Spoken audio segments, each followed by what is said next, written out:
I think in Australian vernacular feels a bit like the death seat at the trots. Now, I know that might be a little unfair for some of the non-Australians in the audience, but I think it means after the erudition and knowledge that's come through from my predecessors, I'm really here as the arts administrator who's not going to talk about arts administration, but was asked to not use PowerPoint, to regale you with a few tales of how I finished up such an avid punter, racehorse owner, and great supporter of the racing business. So it's very nice to have the opportunity. It's been a part of my life. I went to school in Randwick, at the only school that almost abuts Randwick Racecourse. Many of my colleagues were trainers, dodgy bookies and dodgy jockeys, and a whole lot of the other good ones. And I've grown up with probably an appreciation of it as part of it. My grandfather first took me to the racetrack when I was 13, and he was a very bad gambler. My mother regaled me with stories of the things that I should be concerned about, that I shouldn't follow in his footsteps. But 50 years later, I'm still inclined to spend as much time as I can. I thought I might just start with a story of going back to 1777 to some of those that are both interested in racing and interested in opera. And it came to my attention in a book that was recently published in Hong Kong. The book was called Hunting the Bel Canto Bully, a Hong Kong headhunter's pursuit of a 19th century Italian operatic giant. And I thought it provided an interesting commentary on the interrelationship, not so much of racing, because it almost predates racing, but of gambling and the arts. And it's a story that I could recommend to many of you if you share a broad interest in that. And it's a story about a guy called Domenico Barbagia, a gambling magnate, contracting and construction entrepreneur, and the inventor of the Barbagliata coffee drink, which I think was the predecessor to the cappuccino. And he was also the most important opera impresario of the 19th century.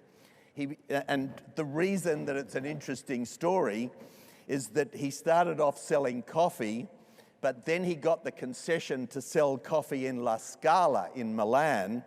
And over the course of the next 25 years, he was able to introduce the roulette wheel to La Scala. He was able to develop the concept of gambling across Milan, Naples, and then subsequently to Vienna, Venice, Palermo, and Verona. And what he was able to achieve in the time that he ran those opera houses was that he was able to continually create new work, make himself a very rich man, but probably most importantly, he was able to build a whole lot of extraordinary facilities, many of which still stand today across Italy and Europe. But probably most importantly, from an arts perspective, he was responsible for building the careers of Rossini, Bellini, Donizetti, which an amazing contribution. And I think the only reason I tell the story is because I think it's getting late in the day and the trotter is starting to tire, that the connection between the arts and racing and gambling is something that I think is pretty fundamental. What does the arts do best? We tell stories, we connect to audiences, we attempt to connect society in meaningful ways. We want to actually find new audiences. We want to be able to introduce audiences to the work that we do. And where are the greatest audiences on the earth? At the racetrack. So, one of the challenges is trying to find ways where we're able to take our work to new areas. And what do they have in common? Well, I think they have an extraordinary range of things in common, arts and racing. Spectacle, suspense, the idea of crowds, risks, gambling, fashion, music, high life, low life, excitement, emotion, superstition, tears, joy, happiness, despair, only rarely, particularly in Hong Kong, celebrities, drama, film stars, glamour, hats, the greatest of fashion statements, and great performers. And I guess that's one of the things that I find fascinating about the two sides of my life. The side where I have to try and build arts venues that can at least aspire to the quality of the racing venues in Hong Kong. An important part of what I'm trying to do with the West Kowloon project. And why are we trying to do it? Because what makes great cities, I think, is a pretty straightforward prescription. Great architecture, great transport systems, great arts and cultural facilities, great food and entertainment, great design, style and fashion, great people, and dare I say it, to you, an audience of racing professionals, I think you need great racing. My best examples of my experience: London, Sydney, Tokyo, Melbourne, New York, Paris, Los Angeles, Dubai, Singapore, Chicago, Mexico City, and of course, Hong Kong, once we've built the arts and cultural facilities that are the equal of our great racing facilities. And then, just a little bit about Hong Kong and the community connection. I'm not going to go over the ground that I think Matthew has outlined and that you've heard in terms of the Jockey Club, but I know my mother, who's about to turn lucky 88, feels remarkably happy that her errant, gambling, horse-owning son is doing it in Hong Kong. And what's not to like about the Hong Kong situation? The best facilities in the world, and every dollar is not for profit. So every time that I have a losing bet or I spend money at the races, it's going to extraordinarily good causes. I don't think one can underestimate, as someone who grew up in the Australian system and then got to know the English system, the pleasure you get from losing at the racetrack when it's not for profit in a real sense. And the idea that many of the arts organisations that I'm interested in helping build and make more resilient, the idea that they're getting some of my money in a perverse way is a really important contribution. And I do think it's one of the things that makes Hong Kong a very remarkable place in terms of its model. I really do think that one can't underestimate how good it does make people feel. And I understand the problems implicit around that. And I think it's really important that we don't underplay some of the problems and the difficulties. But I think it's also really important. And so I think the idea of trying to find ways to connect the arts and the racing industries is something that I have always thought is a really important aim. I'd always thought in Australia that someday either John Brumby or one of the other premiers would give me the Ministry for Arts, Sport, Racing and Gambling, and I would be able to create the model that Andrew just proposed within a very different system. But no one in their wisdom decided that I should be given that opportunity. And so I've gone off and done other things. And I just want to pick up one other point.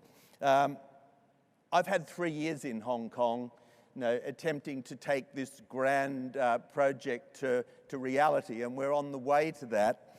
But I have to pay tribute to someone. I don't think he's in the room today, but I think he's a really important part of both the racing story of Hong Kong and the community and the arts development of Hong Kong. And that man happens to be the owner with his wife of a very famous, probably my most favourite horse in the world. It's not Black Caviar, it's not Frankel, it's not Animal Kingdom or California Chrome. It happens to be the wonderful Red Cadeau. And the reason I mention Red Cadeau is that when I came here a year before I took this job, I had the pleasure of meeting and being introduced to Ron Arcully, the former chair of the Hong Kong Jockey Club and the owner of Red Cadeau. And over the course of the last 3 years, particularly in that first year, we established a sense of connection to both the arts in his role as various arts organisations, as my chairman on a number of my committees at West Kowloon, but also the fact that he was mapping out this extraordinary, exciting strategy to take this horse that he'd bought for £55,000 in 2008. He was going to take it to Melbourne for the Mark Twain greatest event of all time in 2011. And so, the bad owner and the bad punter, helped map out a strategy with Ron about who should ride it, where it should go, what it should run in beforehand. Ron, very much the master strategist in regard to this story. But I suppose, then I was able to think, what's the best opportunity for me to improve my credibility with my family and most of my friends in Australia, as particularly my contacts in the arts and racing business. I'll tip Red Cadeau at 100 to 1 to nearly everyone that I could find across Australia, including my father, who had never had a bet and was celebrating his 90th birthday on the day of the Melbourne Cup. Unfortunately, I had to fly back to Hong Kong for a board meeting when the race was run. And at 3:20, I was on the plane. I turned to the steward and said, could you ask the captain who's won the Melbourne Cup? And he looked at me strangely, and then he said, okay. He went down there, came back about 2 minutes later and said, it looks like a dead heat between Red Cadeau and Dunedin. And I sat there, absolutely stunned silence. And he said, what's the matter? And I said, what do you mean, a dead heat between the two of them? And he said, well, that's what they think.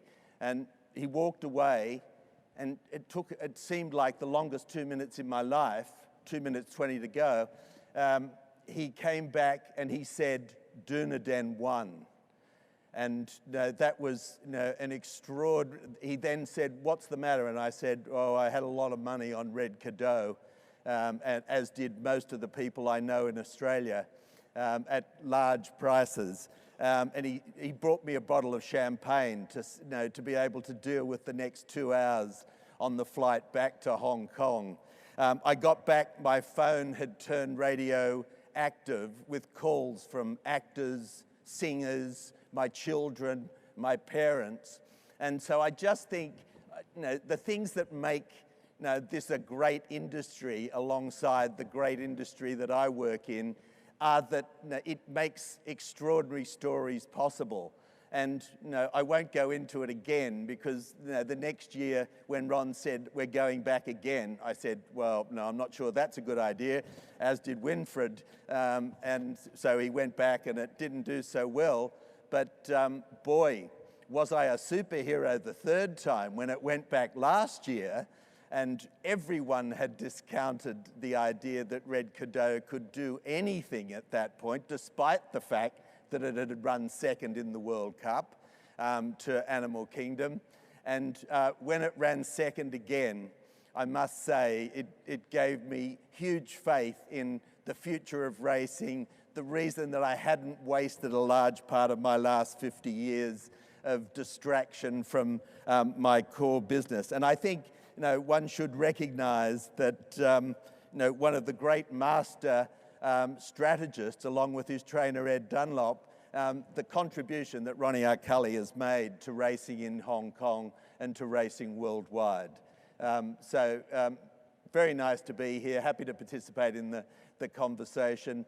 I must say, all praise to the Hong Kong Jockey Club for the extraordinary work that they do in the support of the broader community, the arts, the cultural facilities, some fantastic cultural facilities that will be coming online over the course of this next year or the next couple of years, which hopefully will be a major complement to the work that we'll be doing at West Kowloon as we roll out the buildings in the years to come. Thank you very much.